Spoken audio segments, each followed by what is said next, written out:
are Locked On Seahawks, your daily Seattle Seahawks podcast. Part of the Locked On Podcast Network, your team every day.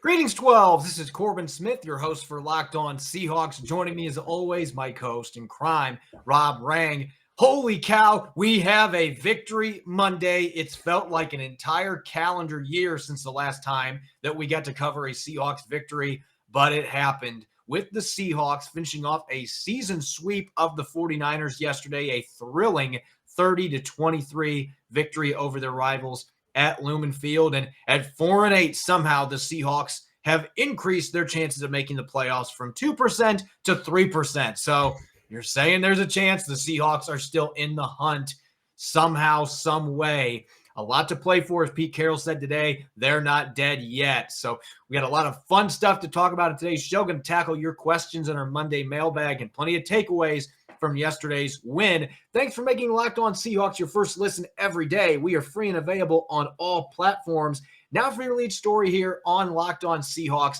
The Seahawks overcame a 10-point deficit in the first half to beat the 49ers 30-23 yesterday, a much-needed victory to improve to 4-8, snap a three-game losing streak, and continue their dominance over the 49ers. But it's a win that may have come at a cost. Most notably, Rob, Jamal Adams exiting early in the second quarter with a shoulder injury. Pete Carroll then tells reporters after the game it's the same shoulder that he had surgery on to repair a torn labrum this offseason.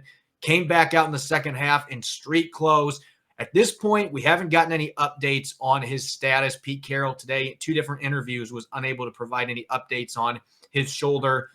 So this could be a case maybe where no news is good news, or maybe no news is really bad news. We don't know. At this point, there's been no information, but this would be a huge loss for the Seahawks if he has to miss any period of time. Even with Ryan Neal being a capable backup that has replaced him in the past, Adams had been playing his best football as of late, and that would just be a major blow to this defense. Yeah, there's no question about it. Jamal Adams is a terrific football player, especially when he's being used correctly near the line of scrimmage, making some big plays in coverage over these last few weeks as well. I love, though, that you mentioned Ryan Neal and the fact that Ryan Neal has played really good football for the Seahawks as well. So the Seahawks are in a relatively decent position to replace Jamal Adams if they absolutely had to do so. But again, the fact that Pete Carroll did not make any specific mention or any updates, despite having two different opportunities, that really was surprising to me, and I think is kind of bodes poorly for Jamal Adams being able to make any type of quick turnaround and get back onto the field for the Seahawks. Yeah, they've got to hope that this is one of those cases where they simply just haven't gotten an assessment, or they're just waiting and seeing how he feels the next day or two, and they're not concerned about it being a severe injury. Maybe they're just being extra cautious because that was the surgery, the surgically repaired shoulder from this offseason. That could be part of their thinking. Maybe it's a game they felt like we can win without Jamal. Let's get him out of the lineup so that he can be back for the rest of the season. Or in worst case scenario, it's a lot worse situation than that. Hopefully the Seahawks don't have to worry about that. But if he is going to miss time, Ryan Neal does give them some flexibility. The Seahawks had a few other injuries in yesterday's game as well. This is another one that I think is pretty significant, at least from the standpoint that Brandon Shell has started a lot of games for the Seahawks at right tackle for the past two seasons, but he's been playing through a shoulder issue that has really been hindering him towards the end of games. He's gotten weaker as games have gone on because he's dealing with a bum shoulder. And for the second time in, I believe, 3 games, they had to replace him in the fourth quarter. This time with Stone Forsythe. He was replaced a few weeks ago by a backup tackle as well. That is obviously not an ideal situation for the Seahawks. Forsythe did a good job filling in for him, but they've got to get Brandon Shell right here if they have their heart set on going on a run here and trying to make things interesting in terms of the playoff race. They need their line at full strength. Maybe Forsythe can handle those duties, but this looks to me like this is a situation. He's not going to practice Wednesday or Thursday. Pete Carroll's already confirmed that.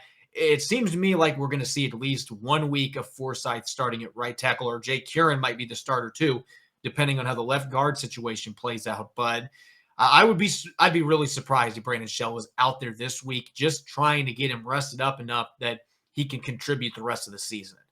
Yeah, like we said, I mean, we all know that Pete Carroll is the eternal optimist, but just his tone and the fact that he just said it pretty emphatically that Brandon Show was not going to be available any way, that he was going to be available for practice on Wednesday and Thursday, and so that does not sound like that he is expecting Shell to be able to return for this upcoming game.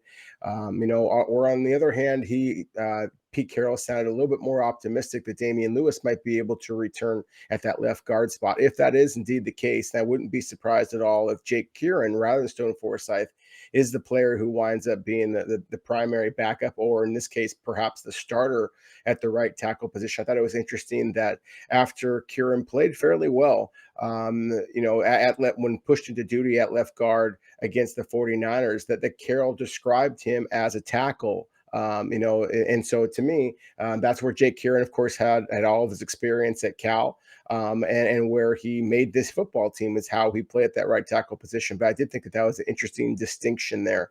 To me, another injury of note that we have to kind of mention is along the defensive line. I thought the Seattle did a remarkable job of slowing down San Francisco's running game. All the more impressive that Brian Monet went down with a knee injury, got braced up, and returned back to the game. I thought that was an impressive show of toughness by Brian Monet when they needed him most. Yeah, they really needed him yesterday because they were playing Al Woods as a big defensive end for a good chunk of this game. So they were already hurting from a depth standpoint in terms of big bodies in the middle. And so it's good news that Monet was able to come back in and finish the game out. We'll see how he responds the next few days. This could be one of those cases where adrenaline kicked in and he might not be able to play this next weekend, which would not be good news heading into a game. Even though the Houston Texans are one of the worst teams in the NFL, that would really diminish their depth in the interior and maybe open things up a little bit for the Texans to be able to get their run game going. So that'll be an injury to watch. But I think the Damian Lewis situation, I think that's really good news. They could have Alex Collins back this week. Pete Carroll made it sound like after the game yesterday that he was very close to playing against the 49ers. So probably after another week here to rest up, get healthier, has a good chance to play. But they won't necessarily have to rush him, as we'll talk about later in the show. Got some pretty good production from their running backs yesterday in a number of different ways. So if he's not fully healthy, they might want to just move forward for one more week, give him one more week to rest, and then try to bring him back for their road game against the Rams coming up in week 15, in a game that could end up being a critical one if the Seahawks go into Houston and win this weekend, and then they're just 3 games that are 500. That game against the Rams would be a huge one going down the final stretch run. When we come back, we're going to tackle your questions here, our Monday mailbag segment. You're listening to the Locked On Seahawks podcast, part of the Locked On Podcast Network, your team every day. Does this sound familiar? You've got one device that lets you catch the game live, another that lets you stream your favorite shows. You're watching sports highlights on your phone, and you've got your neighbor's best friend's login. Well, I want to tell you about a simple way to get all the entertainment you love without the aforementioned hassle, and a great way to finally get your TV together. It's called DirectTV Stream. It brings your live TV and on-demand favorites together like never before, so you can watch your favorite sports, movies, and shows all in one place. No more juggling remotes, no more need to buy another device ever again. And the best part, there's no annual contract. So get rid of the clutter and the confusion and get your TV together with DirectTV Stream. You can learn more at directtv.com. That's directtv.com. Welcome back to the Locked On Seahawks podcast, Victory Monday. I'm your host, Corbin Smith, joined as always by Rob Rang. As we do each and every Monday, at least on our regular weeks, it's time to answer our listener mailbag questions here in our weekly mailbag. First question coming from Ryan T. Can you give me a breakdown on what a running back has to look for in pass protection? That's a really interesting question. I could talk for 20 minutes about it. I'm going to try to give a short answer, make it short and sweet. But running backs, first and foremost, you have to know what the defense likes to do going into games. There's a game planning aspect that goes into that, and you work on that in the practice field. A lot of times you go through walkthroughs to know what type of blitzes that teams have run frequently, because that's the biggest thing. When you are a back in pass protection, you have to know what your assignment's going to be. You have to know what your linemen are doing, and that changes week to week depending on the team that you're playing against. There might be one opponent where an edge rusher that's flying off the edge, an extra rusher, is going to get picked up by your left tackle or right tackle, and your responsibility is going to be taking a player from the interior. There might be other weeks where they're going to leave that guy untouched, and then it's your responsibility to come up with your hard hat and make sure they don't get to the quarterback. So a lot of it depends on the scheme that you're going against, the type of tendencies that your opponents have, and there are adjustments that are made with that in game. You really got to be able to communicate as far as the physical aspect. I think pass protection for running backs is 70% mental. And then, of course, you got your 30%, the actual physical part. You got to make sure that you don't get too deep to the line of scrimmage, but you also don't want to be too far back either, because then the defender can just hit you. You take a step back and you're right in the quarterback's grill. So you got to find that mid ground, and then you got to be able to keep your feet chopping. You don't want to go up there hitting a defensive end and firing your hands into them and then just have your feet get set in the ground. Offensive linemen might be able to do that, but 200-pound running backs going against huge defensive ends can't. So you got to keep those feet buzzing. You got to fire the hands. You got to get low, and then you got to keep driving, and make sure that you don't let that defender get to the quarterback. So that's the physical aspect, but there's just the mental want-to that really goes into play here too. There's a lot of really talented athletes at the running back position that struggle in pass protection because they don't have that want-to aspect or that willingness to do it. Saw a lot of examples yesterday of Seahawks running backs being more than willing to go do the dirty work. And so that was a good sign for Seattle's backfield. Next question coming from Blackout. The doctors told Russell Wilson it could possibly be 8 weeks that he would be out in the game against the 49ers. Marked 8 weeks since his surgery. He finally looked like Russell Wilson again. Thoughts?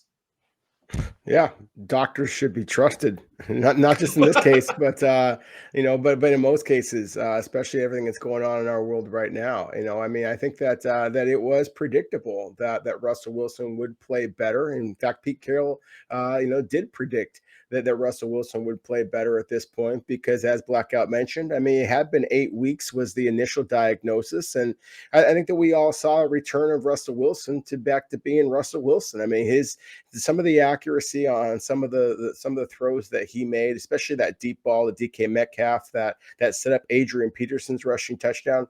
I mean, it looked like Russell Wilson of old again, and so I thought that was a sign of good things to come for potentially a very exciting conclusion to the 2021 season. Third question here coming from Julian Langdon. Is it a good allocation of cap resources if by paying Quandre Diggs, the Seahawks end up spending more money on 2 safeties than they do on their entire offensive line? That is a really good question. And I think in a lot of cases that I would say that is not a good allocation of resources, especially for a team like Seattle that's had so many problems with trying to keep a stable, effective offensive line in front of Russell Wilson over the years. But you also have to understand the importance of safeties in the defensive scheme. And I've talked about this so many times on our podcast, Rob, that this is a scheme that Pete Carroll runs, that the safeties have to be elite players. And they have shown in the past they will pay those players. They just did it with Jamal Adams. We saw Cam Chancellor and Earl Thomas get mega deals. Cam Chancellor got a couple of them during his time in Seattle. So they will pay elite safeties.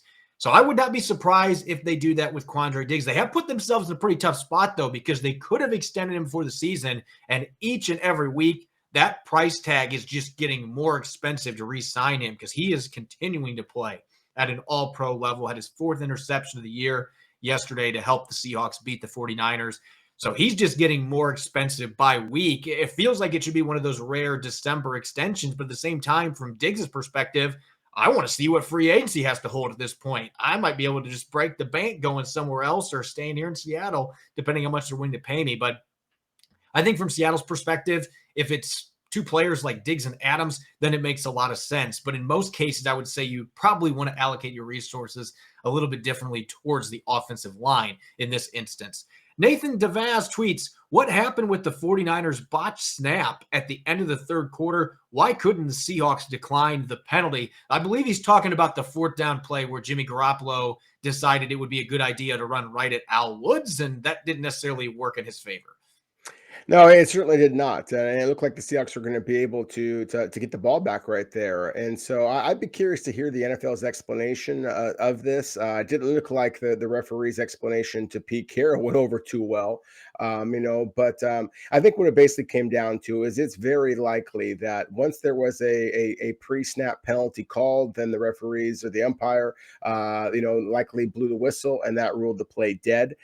Again, that's one of the reasons why I would like to see the play be able to kind of continue, similar to baseball, where you see a batter who will, put his hand up at the very, very end while the pitcher is in motion, and usually usually the back umpire will allow the pitcher to continue his motion. I would like to see the play continue, but obviously that was not the case for the Seahawks, and they wound up losing that turnover opportunity, giving San Francisco an opportunity to punt the football, and Seattle losing an awful lot of yardage at a critical point in the game. Yeah, I think that was a really big play. That was a big sequence of events there because they would have had the ball in 49ers territory on a turnover on downs. That's what would have happened there. But I'm just assuming that the play just carried on after the whistle and they didn't hear the whistle in that loud stadium. That happens time to time. So not something I think that Seahawks fans should really be that upset about, in all honesty. Brave RC tweets, can you explain why Freddie Swain is the punt returner? It's obvious that he doesn't want any part of return duty. So that second part of that question, I think that what you're seeing out there, he doesn't necessarily look comfortable right now returning punts. And I'm surprised by that because he was a very effective punt returner at the University of Florida. And this is a guy that has all the physical tools to be a really good return man. He's got legitimate 4.4 speed. He's a guy that's got good vision typically. He's usually an aggressive player, but I haven't seen that on punt return. You got to wonder if there's been a few times, a few of those returns that haven't necessarily went the way that he wanted to in terms of catching the ball, if that is something that's weighing on his mind right now, because he's let some balls hit the ground on punts and then bounce for a bunch of yardage to benefit the other team. He's let that happen a few times, and that can't be something that Larry Izzo, Seattle's special teams coach, is too happy about. They did throw DJ Reed back there after the safety yesterday, so I'm wondering if there is going to be a shakeup there moving forward because Freddie Swain, quite frankly, has underwhelmed in that role. Pratik tweets, how did Stone Forsythe and Jake Kieran look after you watched the film? Rob, I'm going to leave this one to you because you were just raving about the two of them before the show. Well, that's the thing is that to me is one of the most impressive things about Seattle's victory here is the fact that you had a very late round draft pick, an undrafted free agent going up against a fearsome San Francisco pass rush, and obviously the Seahawks emerged from victory. So it is kind of a tale of two halves in some ways. I saw Jake Kieran struggle a little bit in pass protection. The reality is that he had very rarely played at the guard position, and it's just the close quarters of playing guard compared to tackle. There were some times that he was just flat beating out the snap. But at the same time, I really love the way that he got after it in the running game. He showed his awareness and being able to switch off, in pass protection, get up to the second level in the running game. It was very rare, at least in the running game, that you saw Jake Kieran not have his hands on somebody, not finishing the play. And so to me, that was one of the things that was very encouraging about it. I really think that Jake Kieran has that want to. You talked about earlier, Corbin, about the running back explanation, and a good one at that, about pass protection and picking up blitzes. To me, Jake Kieran has that want to. And that's one of the most exciting things about him. Stone Forsythe, on the other hand, I thought was the better pass protector, but didn't get much push in the running game. And that would be one of my biggest concerns. One of the reasons why I think that the Seahawks may wind up going with Kieran at that right tackle position if they are forced to, and if Damian Lewis is able to return at his standard left guard spot. Chad tweets, if he ends the year strong, how much would you be willing to pay Rashad Penny to come back? Unless Rashad Penny just randomly goes off for several 100+ yard games, I don't see any way that he's getting anything other than veteran minimum. Now, maybe the Seahawks could put some incentives in there if he's healthy, because he has played well when he has been healthy and he's been playing with confidence and he's in a rhythm. We've seen those flashes. He just hasn't been able to stay healthy long enough to be able to truly fulfill his potential during his 4 seasons with Seattle. So if he's able to finish the year strong, I could see Seattle wanting to bring him back, but I wouldn't be doing anything above veteran minimum on a 1-year deal. I need to see him stay healthy and really be productive for an entire season, something we just haven't seen the 4 years he's been with the Seahawks. So I can't guarantee any more money than that, especially at the running back position. I do think they could have some interest in bringing him back if the end of the season plays out well and he's able to contribute for the run game and as a receiver. And last question here, Harvey tweets, why is the pass rush, and he was very blunt about this, why has the pass rush been so damn disappointing? I mean, it's true. I mean, their pass rush has not met the expectations that were thrown out there before the season. Why do you think that's the case, Rob?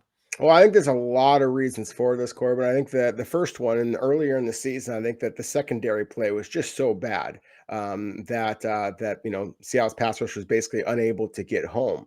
I think that the way that you're seeing NFL teams now, especially at the quarterback position, they just get the football out so quickly. Then I thought the Seattle made some really curious decisions with how they employed some of their defensive linemen. Seeing a guy that is 280 pounds like Carlos Dunlap dropping into coverage, Rasheem Green, the same kind of thing, when their game has always been more about getting pressure upfield, to me was kind of surprising. And I understand that you want to do some different looks to be able to try and trick quarterbacks, but I just didn't see there being a lot of tricks that actually were working out in Seattle's favor. I also think that Seattle is very much trying to get some of their young pass rushers going, specifically with Darrell Taylor. And you see some of the speed and bend that Darrell Taylor has to be able to get upfield and push quarterbacks up to step up into the pocket. And so to me, those are things that the Seahawks have done a lot better job of getting quarterbacks to move off of their spot and not necessarily actually getting sacks. So the quarterback pressure rate is actually much more impressive for Seattle than their sack rate.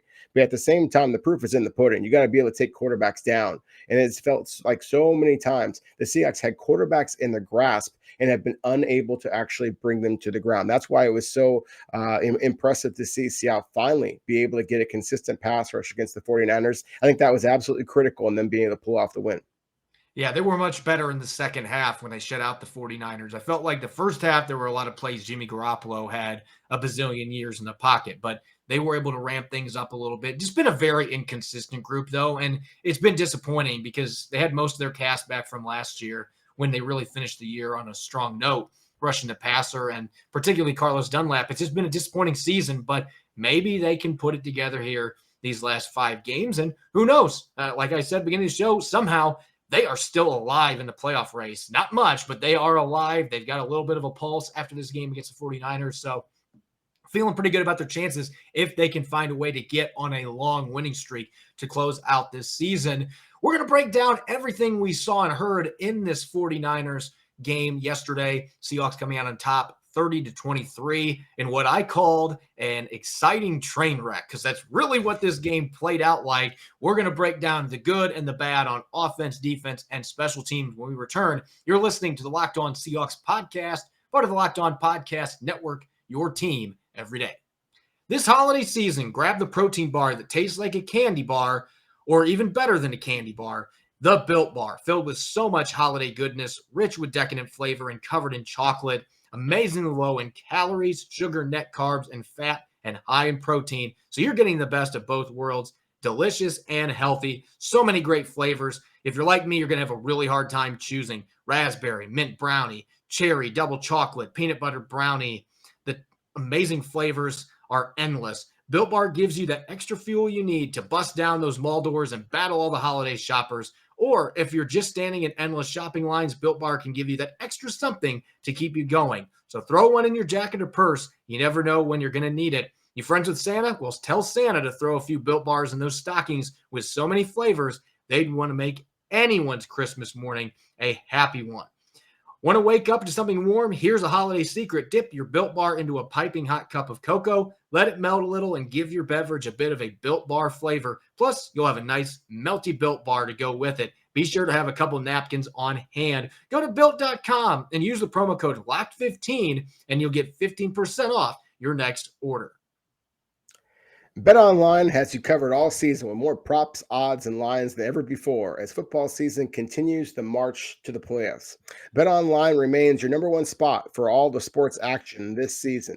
Head to their new updated desktop or mobile website to sign up today and receive your 50% off welcome bonus on your first deposit. Just use the promo code Locked On to receive your bonus from basketball, football, NHL, boxing, and UFC, right to your favorite Vegas casino games. Don't wait to take advantage of all the amazing offers available for the 2021 season. Bet Online is the fastest and easiest way to bet all of your favorite sports. That's Bet Online, where the game starts. Welcome back to the Locked On Seahawks podcast, Victory Monday edition. I'm your host, Corbin Smith. Glad to be joined, as always, by Rob Rang. The Seahawks snapped their 3-game losing streak and finished off a season sweep of the 49ers on Sunday, much to the delight of the 12s at Lumen Field, coming back from a 10-point deficit in the first half for a 30-23 victory. Again, I'll keep saying it over and over again. This was such an odd game because you can't say that it was very well played. Both teams made a lot of mistakes, but at the same time, it was so darn thrilling. I mean, they moved this game from prime time to the afternoon slot in favor of Denver and Kansas City because of Seattle's disappointing record. And I can understand that, but they're probably sitting back now at NBC like, man, we could have had a killer primetime game if that 49ers Seahawks game would have played out the way that it did. It was a back and forth affair, and it was a lot of fun to watch, even if it wasn't the prettiest of football.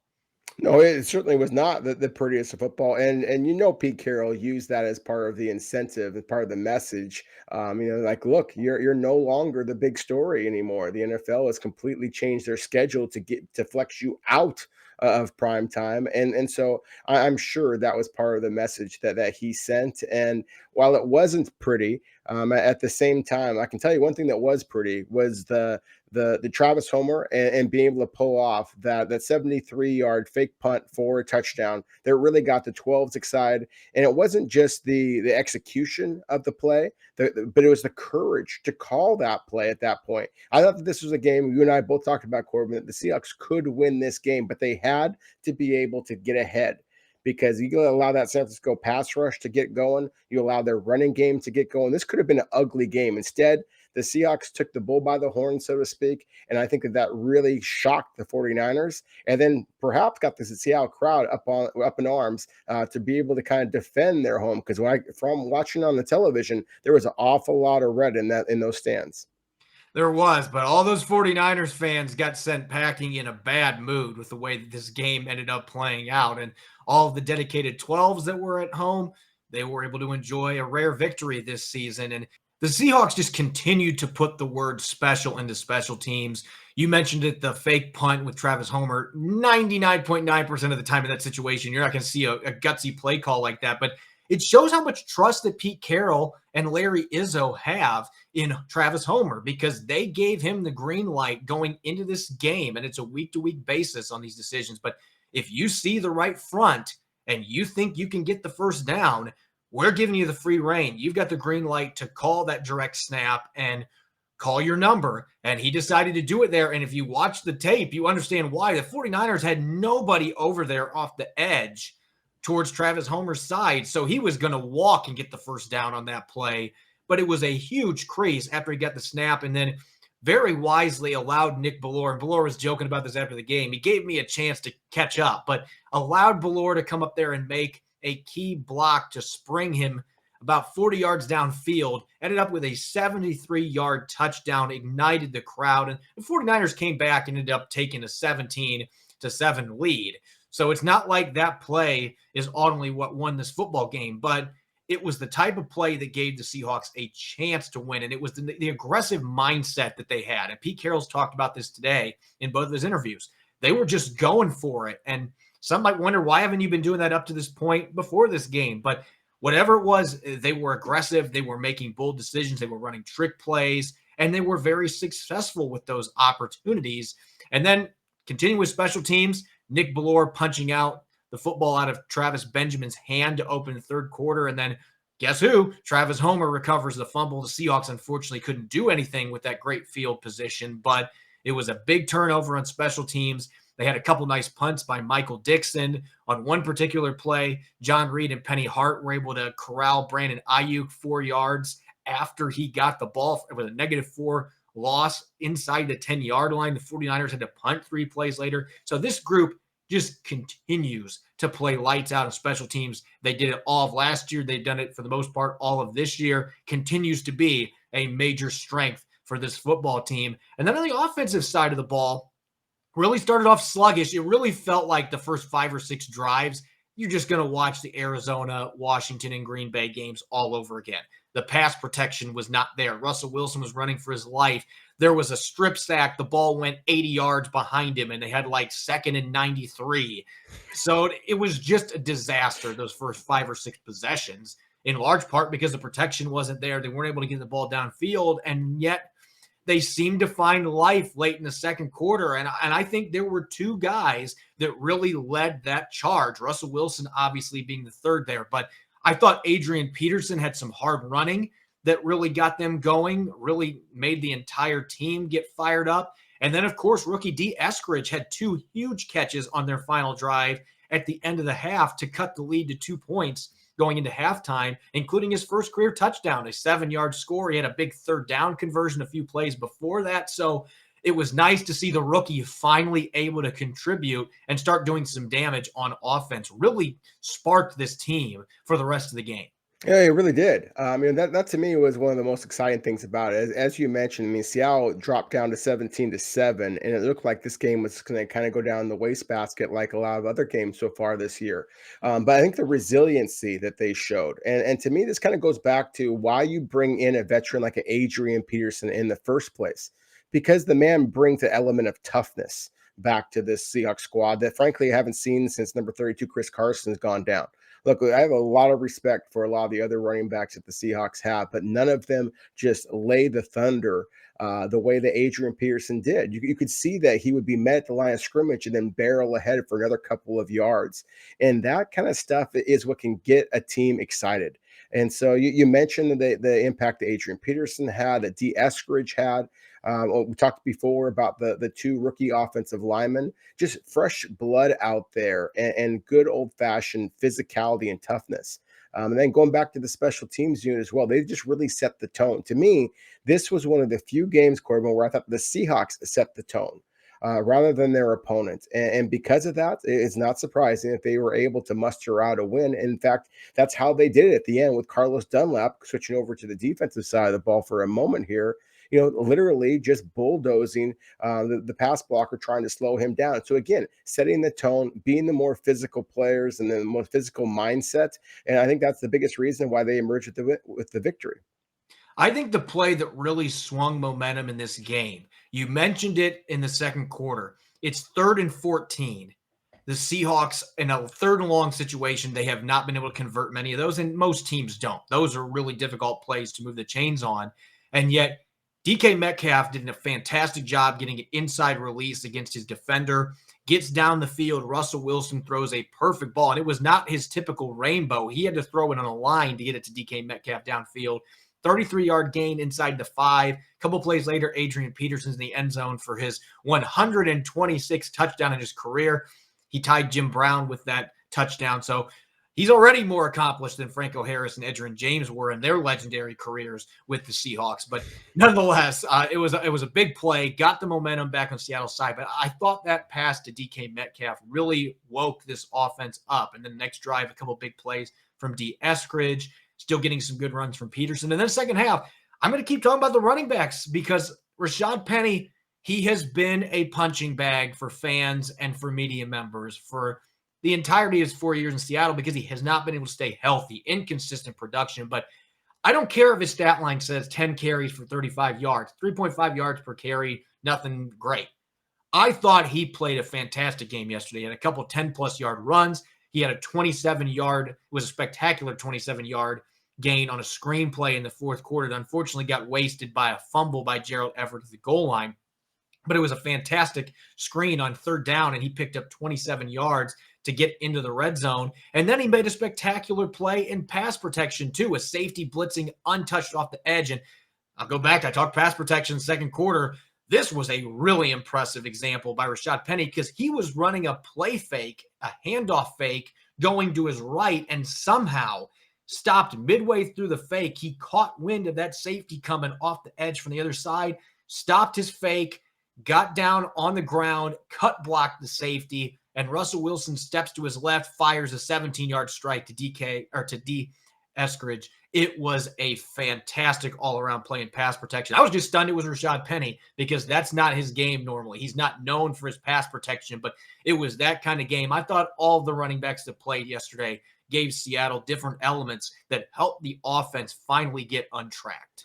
No, 100% agree with you. Again, we know how Pete Carroll is. I mean, he will sometimes highlight some plays from the game and just kind of tell the truth Tuesdays and things like that. And and he did highlight that particular play that you're talking about there with Rashad Penny being able to locate that blitzer and then not only locate him, but actually be able to do something about it. And he put a shoulder out there and knocked the blitzer down and gave Russell Wilson the time to make an accurate pass to D. Eskridge to be able to make that reception.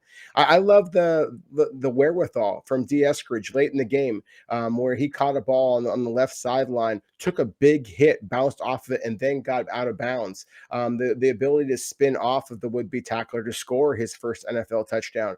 To me, that was one of the exciting things about this. And, Corbin, as you well know, I've been as critical of Russell Wilson, critical of Seattle's running game, critical of their offensive line and some of the lack of receptions and frankly, the quick routes from some of the play callers and the receivers and tight ends. But I thought that this was a very well played game in a lot of different ways for the Seahawks. So for all of those critics out there who have been very vocal in their criticism of Seattle, I think that you have to be just as vocal, just as effusive in your praise now, because the Seahawks, again, they were the tone setters in this game. They needed to win this game, and they did so. So give them a little bit of credit. They deserve it. Yeah, the defense deserves a lot of credit for how they rebounded the second half, too, because I wrote an article this week talking about how they were trending towards being an elite defense. They did not look like an elite defense in the first half because of one man. George Kittle was murdering them the entire first half, particularly with delayed releases. Jamal Adams was having a lot of trouble early in the game with that. He would start looking like he was going to blitz, then realize, oh, wait, Kittle's going out on a route. He's wide open, and Kittle had a 24-yard touchdown up the seam. He had a 48-yard touchdown down the sideline where he was able to tiptoe his way down and somehow didn't go out of bounds. Incredible balance, broke a couple of tackles, had a couple of other big pass plays. They just had no answer for him in the first half of this game. Didn't do near as much damage out of halftime, but had 181 yards receiving in this game. But otherwise, they really did a fantastic job shutting everybody else down. They forced Jimmy Garoppolo into two really bad interceptions to Bobby Wagner and Quandre Diggs. They held Elijah Mitchell to 3 yards per carry. They had 71 rushing yards in the entire game, the 49ers did. They were averaging 178 per game in their 3-game winning streak. And so just a remarkable display of physicality and superb run fits. I thought Al Woods playing that big end position was a key part of that. And Jordan Brooks, he was bringing the wood all game long. Team high 11 tackles, had a tackle for loss.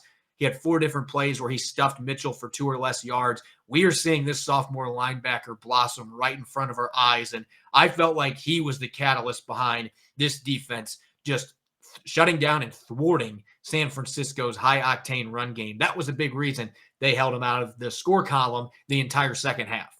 Yeah, I think that was that was arguably the biggest reason why the Seahawks won the game, is because you knew that San Francisco was going to try to come in to Seattle and be able to establish the running game that has been the NFL's best over the last month or so of the season. Instead, Seattle was able to basically seal up the running game. You mentioned about moving Al Woods out to that big defensive end position. I mean, those are the type of adjustments that we've been waiting to see the Seahawks be able to pull off. And while they haven't necessarily been as quick as what we've seen in the past, it certainly was effective against the 49ers. And to me, that was one of the things that was just so obvious, that the differences in this game where Seattle made mistakes. There were some missed tackles at times, especially against George Kittle, but there also were some very effective tackles at or near the line of scrimmage. You mentioned a lot of them. I mean, Bobby Wagner always deserves a great deal of credit. Certainly Jordan Brooks deserves a great deal of credit, but I think I want to give a little bit of credit to Sidney Jones as well. Yep. Without Deebo Samuel, you knew that San Francisco was going to have to focus in on George Kittle. And you know that a player like Hill, he is just really, really good. You are going to give up some yards to him. That certainly shouldn't be giving up that much. But at the same time, Seattle was able to clamp down on those other wide receivers and basically make San Francisco one-dimensional. And anytime you can make a team one-dimensional, you have a good chance of winning. Yeah, I thought Sidney Jones played outstanding football. Really, he's played great for 3 straight weeks. This is the 3rd game in a row that I gave him an 80 or better grade. I think he's doing a fantastic job. He had a huge pass breakup in the end zone on that goal line stand at the end of the game. Came up and made a big tackle the play before in the run game. So we're seeing Sidney Jones do some things with him being aggressive in the run game and hitting people. That's never necessarily been viewed as a strength in his game. And yet we're seeing him develop that toughness and that physicality since he's gotten more snaps with Seattle. I think for me, the biggest takeaway from this game, the Seahawks won. I'm going to look at this from a positive standpoint. They could have won by 25 points in this game.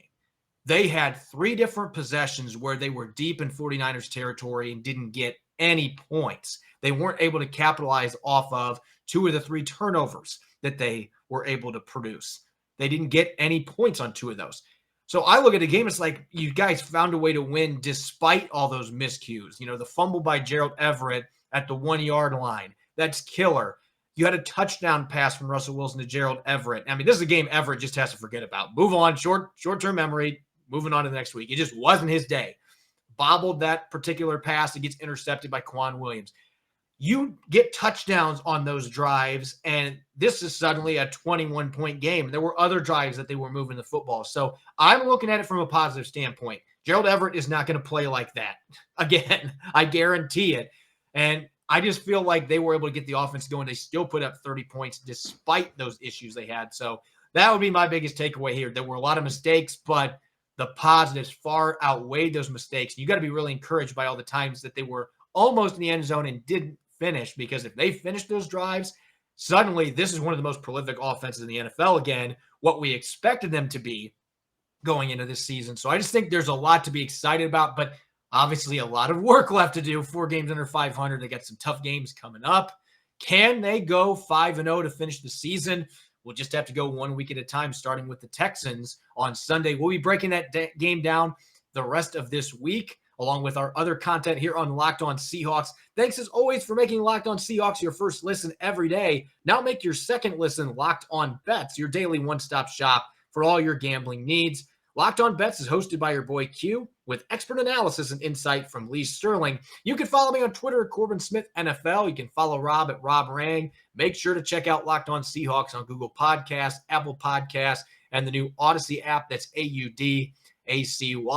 Coming up on our Tuesday show, it's Tell the Truth Tuesday. We're going to be combing deeper into this past game between the Seahawks and 49ers. One last look before we turn the page to the Houston Texans, and we'll be breaking down Seattle's upcoming Week 14 opponent. It's been a tough year down in Houston, but a young, hungry team. They'll be looking for an upset on their home field. Thanks for listening in. Enjoy the rest of your Monday. Go Hawks.